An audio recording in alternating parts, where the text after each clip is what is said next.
Twelfth जीव विज्ञान first unit की शुरुआत की जाती है। फर्स्ट यूनिट हम आपका क्या है, जनन।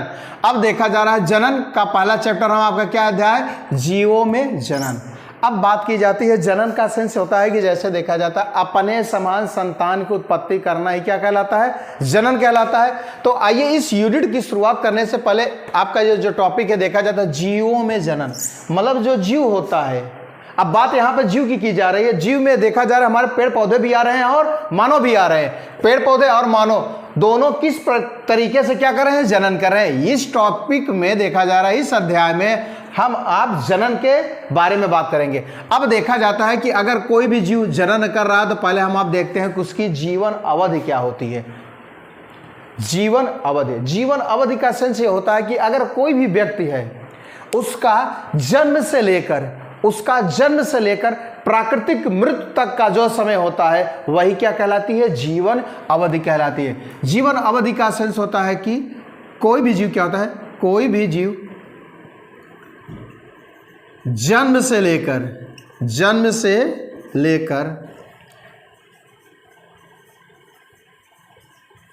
प्राकृतिक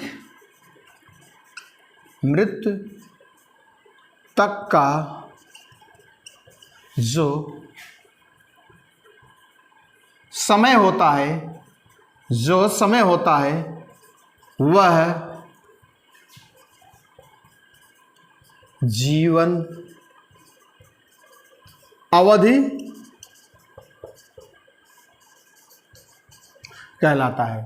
अब यहां सेंस क्या हो गया, जीवन अवधि का सेंस जन्म से लेकर प्राकृतिक मृत्यु तक का समय जो होता है वह क्या कहलाता है, जीवन अवधि कहलाता है। अब कोई भी जीव है, जैसे सपोज दैट कोई भी व्यक्ति होता है, जिस दिन जन्म लेता है, जिस दिन जन्म से लेकर जिस दिन तक वो जीवित रहता है पूरा, और जिस दिन उसकी मृत्यु हो जाती है वही क्या कहलाती है, जन्म से लेकर मृत्यु तक का जो समय होता है वह क्या कहलाता है, जीवन अवधि कहलाता है। अब आप लोगों को बात समझ में आ गई होगी, जीवन अवधि क्या होता है, जन्म से लेकर प्राकृतिक मृत्यु तक का समय है जीवन अवधि कहलाता है। आइए नेक्स्ट पॉइंट पर चलिए। देखिए कुछ जीवों के अनुमानित जीवन काल होते हैं, मतलब देखा जाए कुछ जीवों के अनुमानित जीवन काल कैसे होते हैं। देखा जाता है यहाँ पर जैसे में देखा जाए जीव और उनका जीवन काल।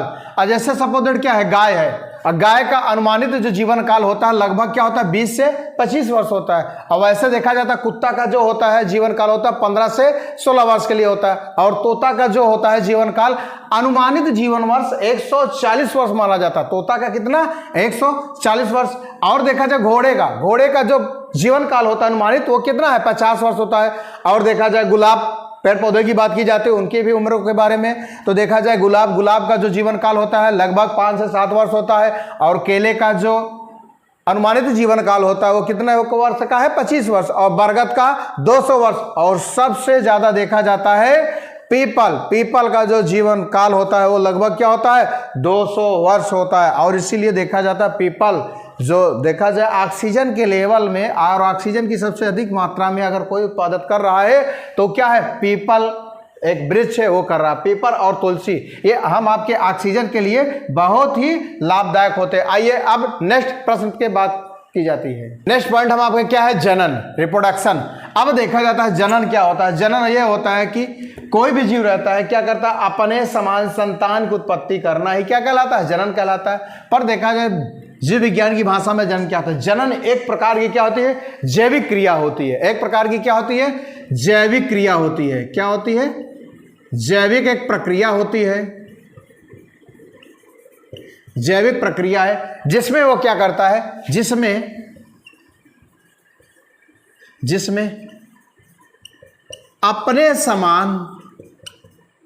अपने समान नए जीव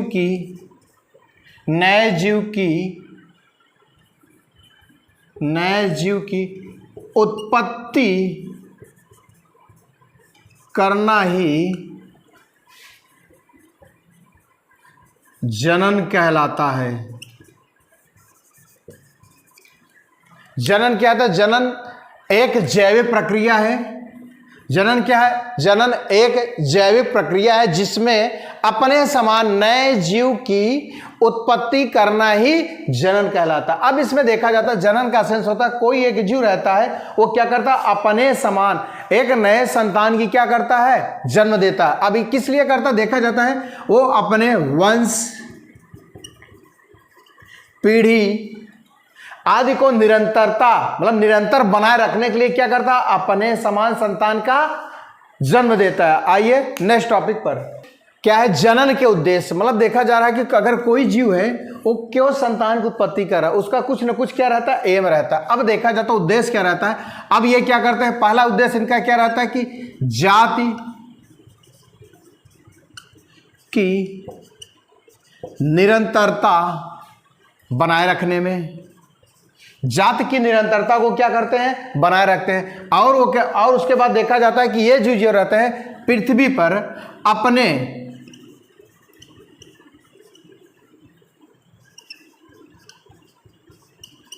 अपने अस्तित्व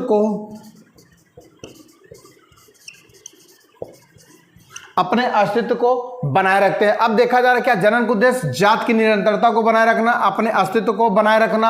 अब उसके साथ साथ देखा जा रहा है कि इसमें और से ऐसे कुछ उद्देश्य रहते हैं, जैसे देखा जाता है कि वो अपने वंश या अपने पीढ़ी को बनाए रखने में, जात की निरंतरता को बनाए रखने में, अपने अस्तित्व को बनाए रखने की, जीव की जो समस्याएं होती है, जो जनसंख्या होती है उसको यथास्थिति बनाए रखना या उसमें वृद्धि कर देना।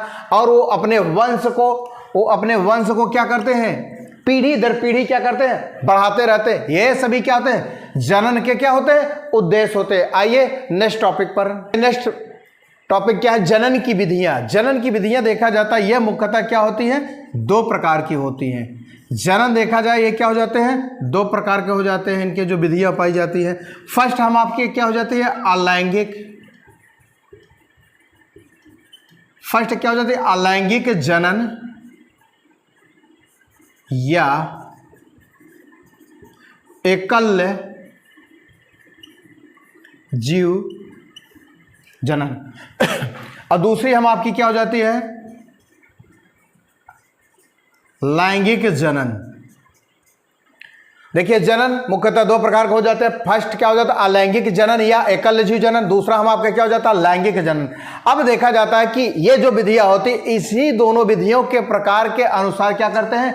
जीव हम आप क्या करते हैं? जनन करते हैं। अब अलैंगिक जनन या एकल जीव का सेंस होता है, इसमें देखा जाता है कि जनन करने के लिए नर या मादा दोनों में से किसी एक की उपस्थिति होना अनिवार्य होता है। किसमें? अलैंगिक जनन में, या तो नर या तो मादा। या फिर देखा जाता है एक टॉपिक इसी में और आ जाता है कायिक जनन। कायिक जनन, अब कायिक जनन जब ये अलैंगिक जनन पढ़ाने लगेंगे विस्तृत रूप से, उसी में बताएंगे आपके कायिक जनन की क्या विधियां होती है। भी कायिक जनन भी मुख्यतः क्या हो जाती है? दो विधियां हो जाती है। पहला क्या हो जाती है? प्राकृतिक विधि हो जाती है। दूसरा क्या हो जाती है?